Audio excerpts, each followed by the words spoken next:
Update क्यों पिया कि टंडो जाम पंहिंजे HRJDO न्यूज़ जी रिपोर्टर मुनसिफ अहमद टालपुर मुताबिक़ टंडे हैदरलग यूसी धमाचाणी वासियुनि पारां डिवाइस न मिलण खिलाफ यूसी ऑफिस अॻियां सख़्त एहतजाजी मुज़ाहिरो।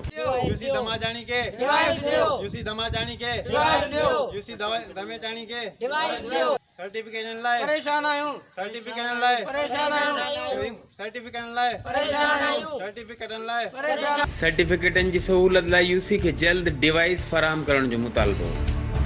तफ़सील मूजिब टंडो हैदरलग यूसी धमाचाणी वासियुनि पारां डिवाइस न मिलण खिलाफ सख़्त एहतजाजी मुज़ाहिरो करे नारेबाज़ी कई वई, जॾहिं त उन मौक़े ते मुज़ाहिरीन अजब गुल सिंगार खोसो, आबिद अली खोसो, एजाज़ अहमद खोसे मीडिया खे ॿुधायो 5 महीननि खां असांखे डिवाइस जी सहूलत खां महरूम कयो वियो आहे। डिवाइस न हुजण करे समूरी यूसी जा रहवासी मुख़्तलिफ़ सर्टिफिकेट ठाराइण लाइ परेशान आहिनि। छा करे डिवाइस कोन्हे त हुनजे हथ में कुझु ई कोन्हे।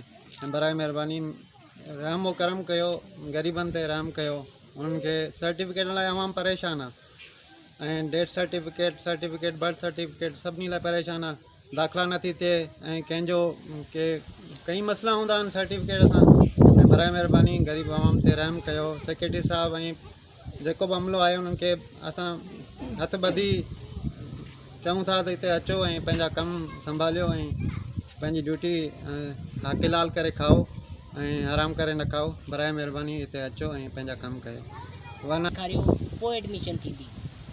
तव्हां ॼाणो था बर्थ सर्टिफिकेट खां सवाइ एडमिशन बि नथी थिए। असां हिते अचूं था, हिते ॾिसूं था हिकिड़ो ई मुलाज़िम वेठो आहे, बसि उन वटि वीचारे वटि डिवाइस कान्हे। हाणे जेको ॻोठ वारो जेके ओसे पासे वारा अचनि था उहे ख़ाली वञनि था ऐं ऑफिसूं बंदि पियूं आहिनि। केरु मुलाज़िम आहे कोन, उन्हनि खे केरु चवण वारो आहे कोन। असांजी हिते ह्यूमन राइट्स जी वायलेशन पई थिए ऐं जीअं त असांजा मसइला हल कया वञनि ऐं इन्हनि ॻोठ वारनि जा मसइला हल कया वञनि त हर ग़रीब खे पंहिंजा हक़ मिली सघनि। Thank U. जो पहिरियां शहनशाह जेको सेक्रेटरी साहब हुयो तमामु उन्हनि सुठो कोऑपरेटिव कयो ऐं हिन तरफ़ जेके मुलाज़िम ऑफिस में अचण जे लाइ तयारी कोन्हनि। सिर्फ़ु हिकिड़ो मुलाज़िम वेठो हूंदो आहे। जेॾीमहिल असां अचूं था सदाम हुसैन खोसो जेको आहे उहो 24 कलाक ऑफिस में वेठो आहे, बाक़ी ॿिया माना मुलाज़िम लभनि कोन था।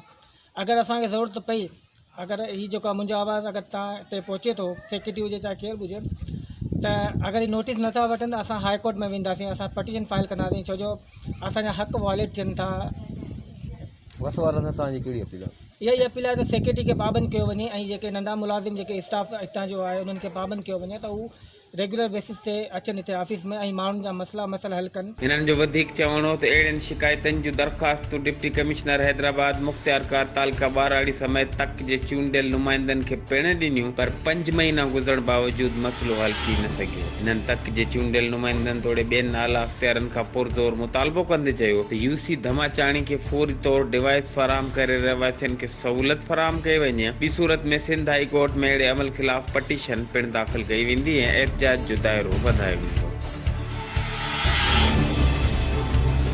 HRJDO न्यूज़ 3 वक़्त ताईं बसि एतिरो ई। वधीक ख़बरनि ऐं अपडेट्स लाइ ॾिसंदा रहो HRJDO न्यूज़।